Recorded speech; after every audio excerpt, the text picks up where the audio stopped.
I'm Glenn Walker, and I've been practicing certified public accountant for a number of years. And I also am involved in the church ministry, of which I really enjoy because it gives me an insight into the lives of people in the community. That would be for the St. Paul AMA Church. I'm a Bible school teacher, and also in Pennsylvania that I am a bishop in that particular church, and they call on me from time to time to help them out in the pulpit. My main thrust is dealing with financial literacy. I find that as a people, that regardless of the situation and circumstances, we really don't understand money and the effect of money has in this American society. What I've found is that there's two areas that we as a people have to come to the place that we are empowered. For instance, the first area would be in employment, and why employment is very important. Why earning a paycheck, savings, insurance, avoiding financial traps.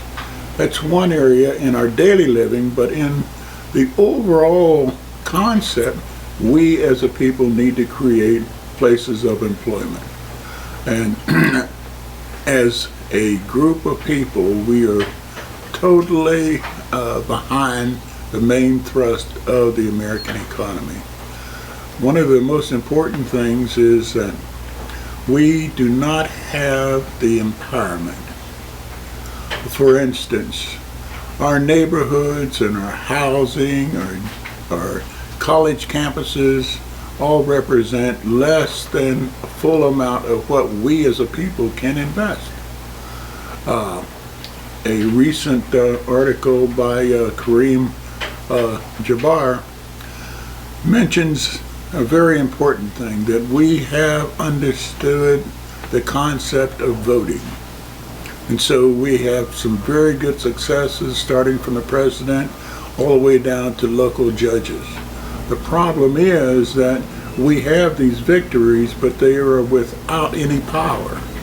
And so Kareem was presenting an unusual approach, although it's not unusual because the Montgomery boycott caused the state and that city to reconsider the power of the buck. And Kareem says, okay, we have won the voting booth. Now let's really empower. Let us now look aggressively at economic boycotting of certain businesses, bringing our people to the place that we really want a place at the table, and not just to be consumers.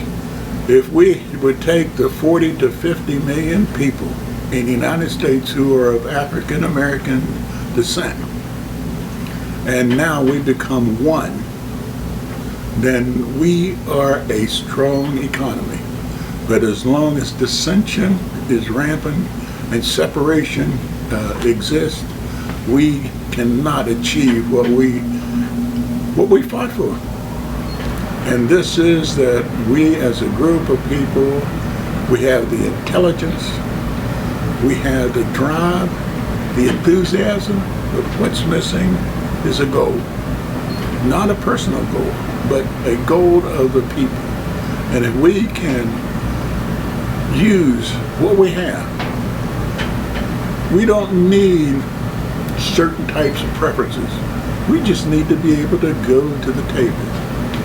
And we have to go to the table, bring our own money, our own standard of living, and increase everybody's standard. But the problem exists is that we have been operating separately. We don't understand money. We don't understand the concept. We don't understand how to use it to our advantage. We have historical black colleges and banks and other businesses that are caught in financial traps. Why? we have 40 to 60 million people. If each person would put up $1, that would save all of the historical black colleges. But we have to be very, very goal oriented. And we know how to set goals. We become doctor, lawyer, Indian chiefs, governors and mayors and presidents. But not all about me. It's about we. And I can guarantee you in the American economy today, cash is king. You can see it in the people that are now being invited to join this cabinet in Washington, D.C. Millionaires and billionaires. And if you really believe that there's a trickle-down effect, watch it. Because cash is king. What's one thing young black men, or not young black men, what's one thing young black adults can do to make a step in this progress?